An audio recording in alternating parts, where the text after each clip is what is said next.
तो भाई लोग का हाल बा। उम्मीद है बढ़िया भाई लोग। आज फिर से बहुत मऊगाई गाना लिखला बने भाई लोग। एगो मेहरारू एगो मर बियाह करके लाल चट चल गए विदेश, तो का करबा देवर बा उहे लेता। तो गाना हम खुद लिखला बने भाई लोग। तो अच्छा ले चैनल सब्सक्राइब लाइक कर दे, जितना मऊगा दोस्त बड़ा सबको शेयर कर दे जान। औरतिया कहती आप अरे मारता देवरा बनाई के घोड़ी, मारता देवरा बनाई के घोड़ी, गोइला लोधियाना भातार हमके छोड़ी।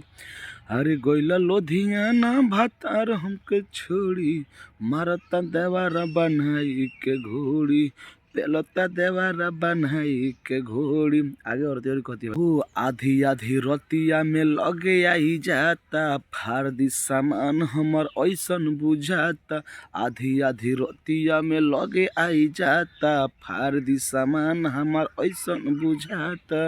अरे दुनु मोर फुलावा ना के देता झकझोरी, दुनु मोर फुलावा ना के देता झकझोरी, मारता देवरा बनाई के घोड़ी, मारता देवरा बनाई के घोड़ी। आगे और कहते थोड़ा सा बाटे का होई पैसा कमा के अनेर में, हरदम देवर साला रहता फेर में। का होई पैसा कमा के अनेर में, हरदम देवर साला रहता फेर में। अरे काट लेता गाल दुनु बहिया मिमोरी, काट लेता गाल दुनु बहिया मिमोरी, पेलता देवरा बनाई के घोड़ी, मारता देवरा बनाई के घोड़ी, गोइल तू भतार लोधियाना हमको छोड़ी, मारता देवरा बनाई के घोड़ी।